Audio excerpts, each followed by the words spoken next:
ब्राह्मण क्षत्रिय विषाम शूद्राणाम च परंतप कर्माणि प्रविभक्तानि स्वभाव प्रभवैर्गुणैः। अर्थात हे परंतप, हे अर्जुन, ब्राह्मण, क्षत्रिय, वैश्य तथा शूद्र ये सभी मनुष्य के कर्म के स्वभाव से उत्पन्न हुए गुण हैं। मित्रों, ये 41वां श्लोक है श्रीमद् भगवद गीता के 18वें अध्याय का, जहाँ श्री कृष्ण साफ साफ समझाते हैं कि ब्राह्मण, क्षत्रिय, वैश्य और शूद्र ये मनुष्य के भीतर उसी के कर्मों द्वारा उत्पन्न हुए गुण हैं। ये एक तत्व है, ये आपकी जाति नहीं हो सकती, ये कोई समुदाय नहीं हो सकता। हम सभी में इन चारों गुणों का समावेश होता है, किसी में थोड़ा कम, किसी में ज़्यादा। ये गुण परिस्थितियों के अनुसार, स्थान के अनुसार, आपकी आयु के अनुसार, आपके कर्म के अनुसार अलग अलग तरीकों से बदलते रहते हैं, कम ज़्यादा उनका परसेंटेज होता रहता है। लेकिन इनमें से कोई भी आपकी जाति कैसे बन सकता है? हम सभी में इन चारों गुणों का, चारों तत्वों का समावेश होता है।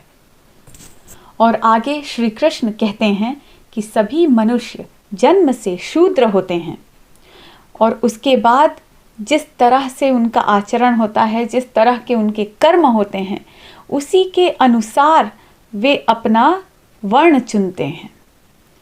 और ये वर्ण व्यवस्था है, ये जाति नहीं है। इसे जाति आप नहीं कह सकते, जातियाँ बहुत सारी हो सकती हैं। जाति यानी कि एक समुदाय, एक कम्युनिटी। वर्ण व्यवस्था जो है वो आपके अपने नेचर से जुड़ी होती है, आपके कर्मों से जुड़ी होती है, आपके व्यवसाय से जुड़ी हो सकती है, आपका ऑक्यूपेशन क्या है, आप किस प्रोफेशन में हैं, इससे जुड़ी हो सकती है। आप इससे रिलेट करके ये बता सकते हैं कि अच्छा आप इस वर्ण को बिलोंग करते हैं या इस वर्ण की आप में प्रधानता है। लेकिन आप उसको अपना सरनेम बनाकर, अपनी जाति बनाकर और आपस में वैमनस्य नहीं पैदा कर सकते। ये सरासर गलत है। एंड मोर इम्पॉर्टेंटली, वर्ण विभाजन या वर्ण के बेसिस पे, जाति के बेसिस पे समाज का विभाजन हमारे शास्त्रों का पार्ट नहीं है। दोस्तों, अगर आप एब्राहमिज्म को स्टडी करेंगे तो आपको समझ में आएगा कि ये जो विभाजन किया गया है, जो कास्ट सिस्टम हमारे यहाँ लागू किया गया है, ये एक्चुअली कहाँ से ओरिजिनेट होता है। So now if you look at the west, they have this racism, they have class system, class divide. हमारा जो कास्ट सिस्टम है, जो कास्ट डिवाइड है, वो एक्चुअली हमारा है ही नहीं। It's more of European thing, it's more of a western thing. वहाँ पे क्लास डिवाइड हुआ करता था and the class was divided like this on the basis of occupation. जो रूलर है, that person is the higher class. उसके ऊपर भी आते थे प्रीस्ट जो होते थे। प्रीस्ट है, फिर आपका रूलर है, उसके बाद जो बिजनेसमैन हैं वो लोग आते हैं, और फिर जो स्लेव्स हैं वो आते हैं लास्ट कैटेगरी, आपकी बॉटम लाइन पे रहते हैं। तो उन्होंने भारत में आकर जब इन वर्ण विभाजन के बारे में सुना, जो कि आपकी प्योरली आपके ऑक्यूपेशन पे बेस्ड हैं और आपस में इनका कोई वैमनस्य नहीं है। ये रही भगवद गीता, जो मनुष्य के सार्थक जीवन का सार है। बताइए कहाँ लिखा है इसमें ये वर्ण विभाजन की शूद्र अछूत होता है, ब्राह्मण सर्वोपरि होता है, क्षत्रिय उसके नीचे आता है और वैश्य थर्ड लेवल पे होता है? कहाँ लिखा है बताइए। भारत का हिंदू समाज इतना संगठित था कि इसको तोड़ पाना, इसको हरा पाना किसी के भी लिए मुमकिन नहीं था। तो हमारे समाज में ये तरह तरह की भ्रांतियाँ और कास्ट सिस्टम का ये विष बीज बोया गया है वेस्ट से लाके, उनकी बुराइयों को देख के। बेसिकली अब्राहमिज्म की जितनी बुराइयाँ हैं उसको हमारे सनातन कल्चर में घुसाने की कोशिश की गई है, और कुछ स्वार्थियों के चलते ये मुमकिन भी हो पाया। और आज अगर आप जो थोड़े ट्रेडिशनल लोग हैं उनसे बात करेंगे तो वो इसको इतना ज़्यादा अपना चुके हैं, वो गिल्टी फील करने लगते हैं जब वो इस बात को नहीं मानते हैं। आप सनातन के नाम की दुहाई देकर सनातन का अपमान कर रहे हैं, आप हमारे वेदों का अपमान कर रहे हैं। और क्या आपको सोचना नहीं चाहिए कि ये मान्यता गलत है? ये मान्यता आपके वेदों से आती ही नहीं है। जिस चीज़ का स्रोत वेस्ट में है, जिस चीज़ का स्रोत इब्राहिमिज्म में मिलता है पर आपको अपने वेदों में कहीं नहीं मिलता, वो चीज़ आपकी मान्यता हो कैसे सकती है? वो आपका धर्म हो कैसे सकता है? जैसा कि हर एक हिंदू करता है, मैं भी अपनी तर्क शक्ति पर चीज़ों को परखती रहती हूँ। And I have been very very vocal about such things right from my childhood. और इनफैक्ट एक फेज़ ऐसा भी था जब मुझे लगता था कि यार हिंदुइज़्म में, हमारे सनातन धर्म में कुछ बुराइयां हैं जिन्हें हमें दूर करना चाहिए, और मुझे समझ में नहीं आता था ये बुराइयां क्यों हैं। ये एक ऐसा धर्म है, ये वो भूमि है जहाँ वराह की भी पूजा होती है, जहाँ विष्णु भगवान ने मत्स्य अवतार भी लिए हैं। तो ऐसी बेवकूफ़ी वाली बातें इस धर्म में हो कैसे सकती हैं? और अब जैसे जैसे मैं अपने शास्त्रों को पढ़ती हूँ, मुझे क्लियर हो जाता है कि ये बिल्कुल भी हमारे शास्त्रों की बात है ही नहीं। ये कॉन्स्पिरेसी है सनातन धर्म के खिलाफ। नमस्ते friends, Indian treasury of wisdom में आप सबका स्वागत है। यहाँ हम ऑब्जर्व और एनालाइज करते हैं एंशिएंट इंडियन स्टोरीज और स्क्रिप्चर्स को, उनमें मेंशन की गई सिंबल्स को और ओल्ड इंडियन रिचुअल्स को।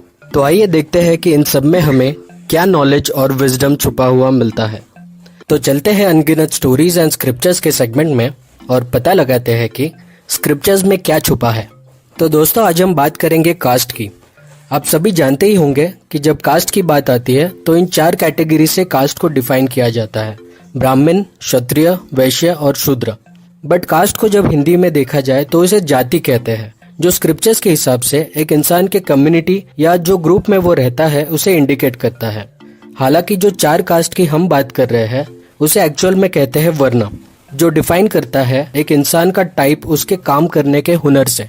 बड़ी अफसोस की बात है कि आज सोसाइटी में इन 4 कैटेगरी के डिवीजन के वजह से हर जगह लोग भेदभाव करते हैं, लोगों के साथ नाइंसाफी होती है और सोसाइटी में इनइक्वालिटी बढ़ रही है। जानते हैं क्यों? क्योंकि हम एक इंसान के जन्म लेते ही उसके वर्ण का डिसीजन ले लेते हैं। एक वर्ण कास्ट किसी के जन्म लेते ही डिसाइड नहीं किया जा सकता है। ये बात सिर्फ मैं नहीं बल्कि हमारे कई सारे शास्त्र और किताब कहते हैं। जैसे भगवद गीता के 18 चैप्टर में कृष्ण अर्जुन को कहते हैं कि सारे विभिन्न जातियों के, मतलब ब्राह्मण, क्षत्रिय, वैश्य और शूद्र, इनके काम की क्वालिटी डिपेंड करता है उनके गुणों पे। महाभारत के शांति पर्व में भी लिखा है, भगवान द्वारा बनाए गए सभी जीवों को बांटा गया है जातियों में उनके गुणों के हिसाब से। आइए जानते हैं कि ये गुणों की जो बात हो रही है स्क्रिप्चर्स में, वो आखिर है क्या। गुण का मतलब है नेचर या फिर एट्रीब्यूट्स, जिसके बेसिस पर पुराने जमाने में लोगों का काम या पेशा डिसाइड होता था और गुणों के ही आधार पर सामाजिक व्यवस्था भी सेट की जाती थी। जैसे आज के जमाने में कंपनीज में ह्यूमन रिसोर्स मैनेजमेंट होता है। जो भी कैंडिडेट जॉब के लिए उनके पास आता है तो एचआर की टीम उसके स्किल्स टेस्ट करती है, उसको कितना नॉलेज है वो देखती है, उसका पर्सनैलिटी चेक करती है और फिर उसके बाद उसके क्रेडिबिलिटी के हिसाब से उसे जॉब ऑफर किया जाता है। भगवद गीता के हिसाब से इंसानों में 3 प्रकार के गुण होते हैं। एक एग्जाम्पल लेते हैं। एक पार्टी चल रही होती है, उसमें एक लड़का एंट्री करता है। एंट्री करते ही वो तुरंत सब लोगों से इंटरेक्ट करना स्टार्ट करता है और बहुत ही एक्साइटेड होता है। जल्दी एक्साइटमेंट में वो काफी सारे ड्रिंक्स भी ले लेता है और तुरंत ही डांस फ्लोर पे जाके जम के नाचने लगता है। ऐसे कैरेक्टरिस्टिक्स को रजस गुण कहते हैं, जो बहुत ज्यादा पैशनेट होते हैं, हमेशा एक्टिव रहते हैं, ज्यादा उत्साहित रहना, बहुत इमोशनल हो जाना, बहुत ज्यादा गुस्सा हो जाना, हर चीज में एक्सट्रीम हो जाना और बिल्कुल भी शांत ना रहना, ये सारे क्वालिटीज होते हैं रजस गुण के। अब उस पार्टी में एक लड़की की एंट्री होती है। वो लड़की आने के बाद ही 2-4 लोगों से बात करके एक साइड में जाके खड़ी हो जाती है, किसी से ज्यादा इंटरेक्ट नहीं करती। वो पार्टी में इन्वॉल्व होने में इंटरेस्टेड नहीं होती है और उसे बहुत बोर हो रहा होता है। ऐसे कैरेक्टरिस्टिक्स को तमस गुण कहते हैं। बहुत आलसी रहना, एक्टिव ना होना, नॉन इंटरेक्टिव होना, मंद होके रहना या फिर नींद ज्यादा पसंद करना, ये सब लक्षण है तमस गुण के। अब एंट्री होती है एक आदमी की। ये आदमी एंटर करते ही सबसे इंटरेक्ट करता है, हंसकर बातें करता है, लिमिटेड ड्रिंक्स लेता है और पार्टी में अच्छे से इन्वॉल्व हो जाता है। एकदम समझदारी से अपने आप को कैरी करता है। इस तरह के स्वभाव को सत्व गुण कहते हैं। बुद्धिमान होना, संतुलन में रहना, सक्रिय रहना, होशियार रहना, इंटरैक्टिव होना और डिसीजंस लेना और सतर्क रहना, ये सब लक्षण होते हैं सत्व गुण के। हर कोई इंसान इस दुनिया में इन तीनों गुणों का मिश्रण होता है। सत्व, रजस और तमस एक सर्टेन परसेंटेज में हर किसी में होता ही है, बट ये परसेंटेज वेरी करता है। अक्सर ये तीनों गुणों में से कोई एक गुण हमेशा हावी रहता है हर इंसान पे। एक एग्जाम्पल लेते हैं। समझिए एक कॉलोनी में एक घर में एक हस्बैंड वाइफ का झगड़ा हो रहा होता है और कुछ ही देर में वो हस्बैंड अपनी वाइफ पर हाथ उठाने लगता है और घर से चीखने चिल्लाने की आवाजें आने लगती है। तभी एक तामसिक पड़ोसी सोचेगा कि मुझे क्या करना है उनके बीच में पड़ के, और वो शायद उस झगड़े को इग्नोर कर देगा। उसी जगह एक रजसिक पड़ोसी जिसमें रजस गुण ज्यादा है, वो एकदम से गुस्सा हो जाएगा और झगड़े के बीच में जाने की तैयारी करेगा। पर जो सात्विक पड़ोसी होगा वो शायद सबसे पहले पुलिस को इस बारे में इन्फॉर्म करना ज्यादा बेहतर समझेगा। तो अब जब आप तीनों गुणों को समझ ही गए हैं, तो आइए समझते हैं कि ये तीनों गुणों के आधार पर एक आदमी का वर्ण कास्ट कैसे सेट होता है। समझिए एक आदमी में अंदाजा 70% तामसिक गुण है, 20% रजसिक गुण और सिर्फ 10% सात्विक गुण है। तो ऐसे कॉम्बिनेशन वाले इंसान को हम शूद्र वर्ण का कह सकते हैं। ऐसे लोगों में तामसिक गुण बहुत ज्यादा होने के वजह से इन्हें आराम करना बहुत पसंद होता है और इनको मटेरियलिस्टिक चीजों से बहुत लगाव होता है, जैसे कि पैसा। इनमें सत्व गुण यानी इंटेलिजेंस कम होता है, तो हर काम इन्हें समझा कर करवाना पड़ता है। इसीलिए जो लोगों का वर्ण इस तरीके का पाया जाता है, उसे उसी हिसाब से काम दिए जाते थे, अलग अलग सर्विसेज प्रोवाइड करने वाले काम। आज के कॉर्पोरेट कंपनीज में देखें तो एग्जीक्यूटिव्स, लेबरर्स, वर्कर्स, ये लोग सारे इसी कैटेगरी में आते हैं, जिनको काम समझाया जाता है उस हिसाब से वो काम करते हैं। अब समझिए एक आदमी में 25% तामसिक गुण है, 40% रजसिक गुण और 35% सात्विक गुण है। तो ऐसे कॉम्बिनेशन वाले इंसान को हम वैश्य वर्ण का कह सकते हैं। ऐसे लोगों में सारे गुण ऑलमोस्ट इक्वल होते हैं। ये होशियार भी होते हैं, बट उतने ही उत्तेजित रहते हैं और उतना ही आराम ऐश भी पसंद करते हैं। पुराने जमाने में ऐसे कैटेगरी के लोगों को व्यवसायिक पेशा दिया जाता था, जैसे मार्केट को संभालना, व्यापारी, दुकानदार, किसान, साहूकार एक्सेट्रा। कॉर्पोरेट कंपनीज में अगर कंपेयर करें तो senior executive, mid level managers, जिनमें अक्सर ये तीनों क्वालिटीज देखे जाते हैं। अब समझिए एक आदमी में 10% तामसिक गुण है, 20% सात्विक गुण है, बट 70% रजसिक गुण है। तो ऐसे कॉम्बिनेशन वाले इंसान को हम क्षत्रिय वर्ण का कह सकते हैं। ऐसे वर्ण के लोग बहुत उत्तेजना के साथ काम करते हैं और बहुत अग्रेसिव होते हैं। वो काफी तेज काम करना पसंद करते हैं और हमेशा उत्साही रहते हैं। ये किसी भी काम में जोखिम उठाने को तैयार रहते हैं। इसीलिए पुराने जमाने में ऐसे लोगों को सेना में रखा जाता था। और कंपनीज में इसकी तुलना करें तो senior managers, vice president level के लोग जो रिस्क उठाकर काम एग्जीक्यूट करते हैं। अब समझिए किसी आदमी में 10% तामसिक गुण है, 20% रजसिक गुण, बट 70% सात्विक गुण है। तो ऐसे कॉम्बिनेशन वाले इंसान को हम ब्राह्मण कह सकते हैं। ब्राह्मण ये शब्द का मतलब ही होता है कि सारे वैदिक नॉलेज का पता होना और उन्हें समझना। ये वर्ण के लोग काफी इंटेलिजेंट होते हैं और डिसीजंस लेने में काफी एक्सपर्ट होते हैं। ये हमेशा लोगों को एजुकेट करते हैं और किसी भी ग्रुप को लीड करने की ताकत रखते हैं। इसीलिए पुराने जमाने में इन्हें सोसाइटी या शहर का निर्णय करता यानी कि डिसीजन मेकर बनाया जाता था। ये मंदिरों में पंडित होते थे क्योंकि मंदिरों में लोगों को ज्ञान सिखाया जाता था। इन्हें सलाहकार या गुरु या मुख्यमंत्री भी बनाया जाता था। आज के कॉर्पोरेट में देखें तो ब्राह्मण का रोल प्ले करते हैं मैनेजिंग डायरेक्टर्स, सीईओ और प्रेसिडेंट्स, जो कंपनी के डिसीजन मेकर्स होते हैं। अब समझिए किसी ब्राह्मण के गुणों का प्रोपोर्शन बदल जाता है। इन केस अगर उसका सत्व गुण कम हो जाता है तो ऑटोमेटिकली उसका वर्ण चेंज हो जाता है। अगर किसी शूद्र वर्ण के आदमी ने भी अगर अपना सत्व गुण बहुत ज्यादा बढ़ा लिया तो वो ब्राह्मण बन जाएगा। ठीक उसी तरह जैसे आज कंपनीज में प्रमोशंस दिए जाते हैं। किसी का वर्ण उसके जन्म लेते ही डिसाइड नहीं कर सकते हैं। वो इसीलिए क्योंकि कोई भी इंसान जन्म लेने पर बाय डिफॉल्ट शूद्र वर्ण का होता है। क्यों? क्योंकि एक छोटे शिशु के गुण तभी डेवलप नहीं हुए होते हैं। वो चीजों के बारे में अनजान होता है और उसे हर चीज सिखानी पड़ती है और उसका ख्याल रखना पड़ता है। ये कैरेक्टरिस्टिक शूद्र वर्ण के होते हैं। इसीलिए हर न्यूबॉर्न चाइल्ड बाय डिफॉल्ट शूद्र वर्ण का होता है। उसका वर्ण डिसाइड होता है उसके गुणों के आधार पर और उसके गुण धीरे धीरे डेवलप होते हैं। जैसे वो बड़ा होता है, पढ़ाई करता है, नॉलेज लेता है, अपने अंदर अलग अलग स्किल्स डेवलप करता है तब। इसीलिए हमारे वेदों में शूद्र वर्ण को एक इंसान का फाउंडेशन बताया गया है और बाकी जो वर्ण है ब्राह्मण, क्षत्रिय और वैश्य, उन्हें द्विज वर्ण कहा गया है, मतलब दूसरा जन्म। तो हम ये कंक्लूड कर सकते हैं कि वर्ण ऑटोमेटिकली चेंज हो जाता है किसी भी इंसान का जैसे ही उसके गुणों का प्रोपोर्शन चेंज हो जाता है।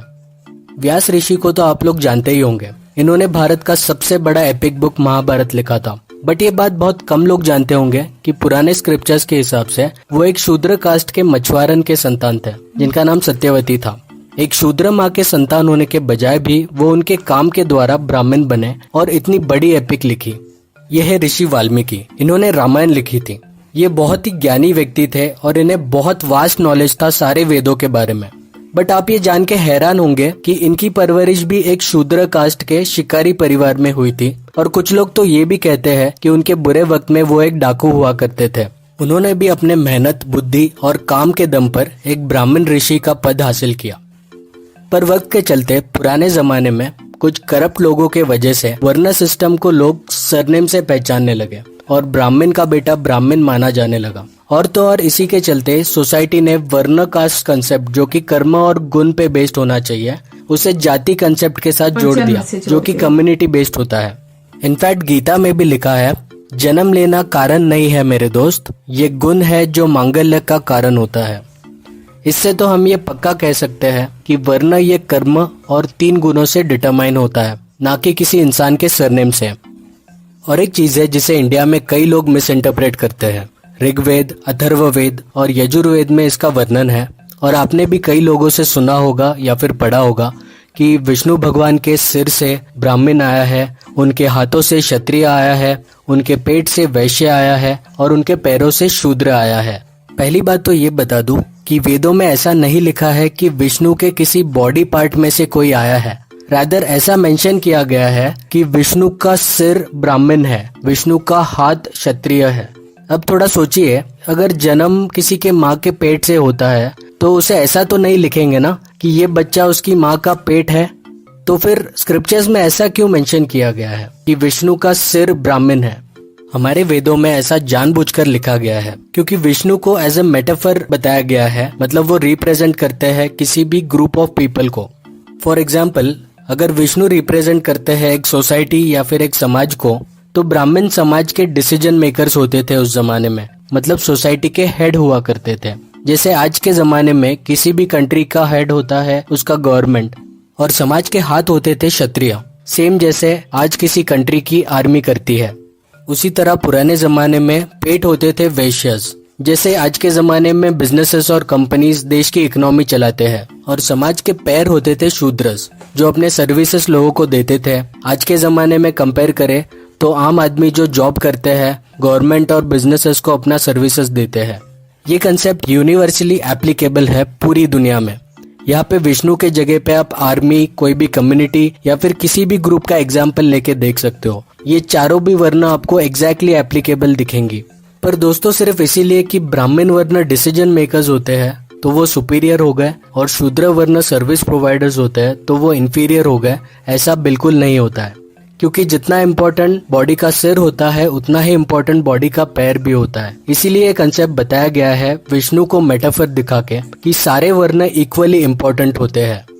तो दोस्तों, अगर ओवरऑल सोचा जाए तो हम ये वर्ण कास्ट सिस्टम को एक्चुअली यूज कर सकते हैं हमारे लाइफ में as a human resource management system. यानी कि आप लोगों को उनके गुणों के हिसाब से इवेल्युएट कर सकते हो और उनको उस हिसाब से एलिजिबल काम भी दे सकते हो, भले वो आपकी कॉर्पोरेट कंपनी रहे या फिर फैमिली हो या फिर फ्रेंड्स हो।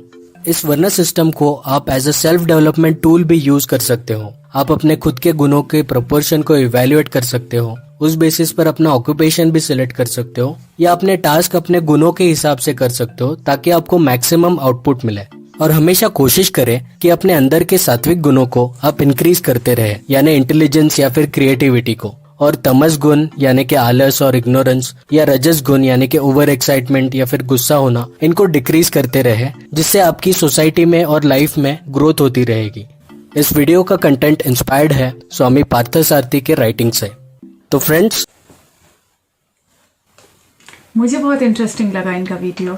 द वे ही डेमोन्स्ट्रेटेड, उनके जो एग्जाम्पल्स थे काफी इंटरेस्टिंग थे। मेरी माँ कहती हैं कि संकल्प लेने से कार्य फलित जरूर होता है, क्योंकि आपका सबकॉन्शियस माइंड कहीं ना कहीं उस चीज पर 24 घंटे काम कर रहा होता है। तो आज मैं नीरजा दीक्षित, धर्म सनातन, पहचान हिंदू, ये संकल्प लेती हूँ कि ऐसे सभी अभिशापों को, ऐसे सभी कलंकों को धोने का आजीवन मैं कार्य करते रहूंगी। मेरे हिंदू समाज पर, मेरे सनातन समाज पर जो कलंक लगाए गए हैं उनको धोने के लिए यथासंभव प्रयास मैं करती रहूंगी।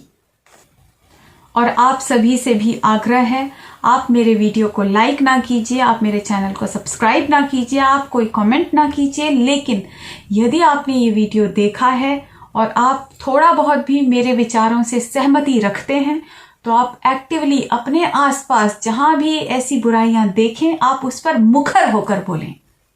हम हमारे शास्त्रों पर लगा हुआ ये धब्बा अब और नहीं ढो सकते। हमें हमारे समाज को एकत्रित करना है, संगठित करना है। हम सबको मिलकर ऐसे सभी अभिशापों को, ऐसी सारी बुराइयों को जड़ से खत्म करना है। आभार। वंदे मातरम।